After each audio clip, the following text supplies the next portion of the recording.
I think you guys know by now that the thing in this space that makes me the most sick by far is that we have all these traders on X, on YouTube, on Instagram, always doing these hindsight trade recaps. You guys know by now that for me transparency is key and that I always like to share my trades up front with you guys.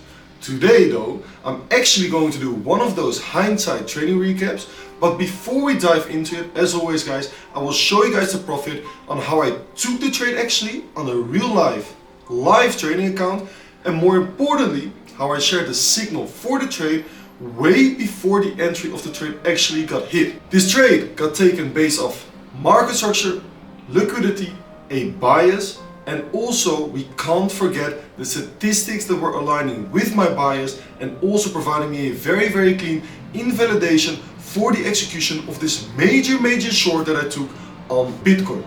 Before we start looking at any executions, data or whatsoever, we first got to understand the higher time frame context and form a bias. And what we can see on the weekly time frame is that the price of Bitcoin formed a major wick to the downside over here. Now we know that these major wicks always get filled at least for 50%. It's a wick fill strategy. If you guys don't understand the strategy, I made a separate YouTube video on this strategy on my channel. I'll leave a link to that YouTube video in the description down below. So we already know that this 50% wick fill level over here is a major draw on liquidity, and before I want to turn bullish on Bitcoin, I first want this wick to get filled before we see a reversal towards the upside. So forming a bias was pretty easy. Besides the fact that we had that 50% wick fill level, also we saw this major pump over here based off Trump saying that the crypto is becoming the national reserve of America.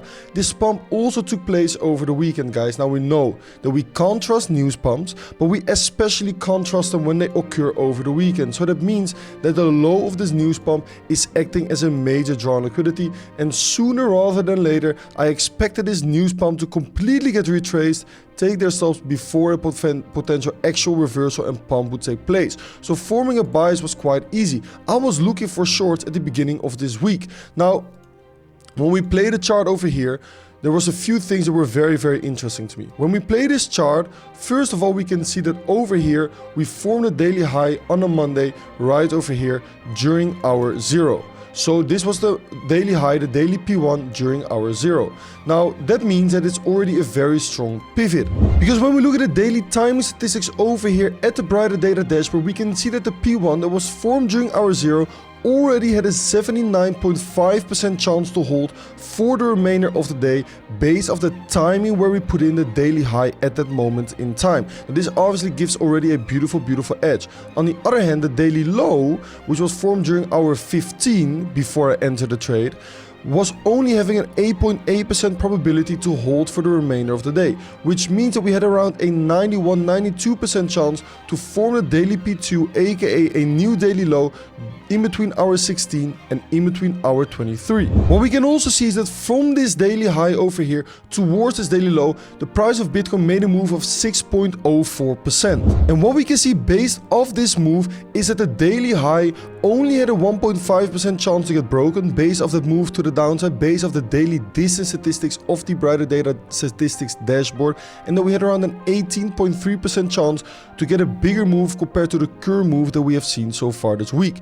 So based off both daily timing and daily distance statistics, we already had a very high probability to hold this daily high right over here around 94.8k, and we can also see that we had a very low probability to hold the daily low for the remainder of the day. How so? Obviously the distance statistics only showcase an 18.3% chance to break this daily low over here, but we knew that it was very likely based off the timing to form a new daily low in between hour 16 over here and in between hour 23, so up until a new day. So it was very likely to not form a daily low at this time over here, but rather to get a bit of a pullback and then form new daily lows later throughout the day.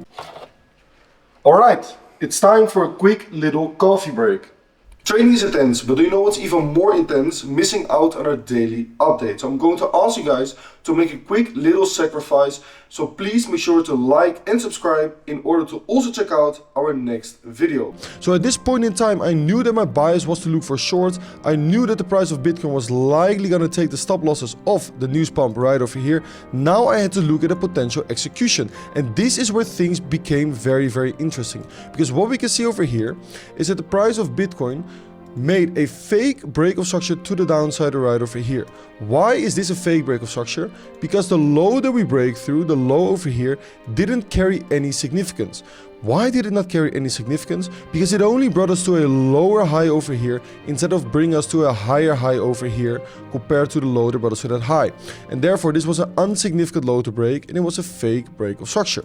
Now that means that a lot of people are entering breakdown shorts or pullback shorts upon the wrong confirmations, because retail thinks this is not a fake break of structure, but retail thinks that this is a valid break of structure. So they start breakdown shorting the price of Bitcoin. And where are they going to place their stop loss? Exactly above the highs over here, above these highs that were initiating that impulse that gave us that fake break of structure, making sure that this fake break of structure over here was engineering a lot of liquidity based off the stop losses of the retail traders above the highs over here. So what did the price of Bitcoin do?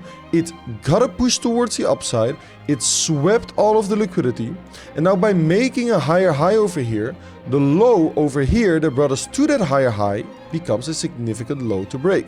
Because if a low brings us to a higher high compared to the high that brings us to that lower low, it becomes a very significant low to break. So Bitcoin swept the liquidity, got a high probability liquidity sweep, and then saw a strong push to the downside over here. So based off market structure and liquidity, this already was a pretty clean invalidation if you were to ask me. But the beauty of this invalidation, right, was the fact that the timing where we put in this high based off the session of the New York session was absolutely stunning.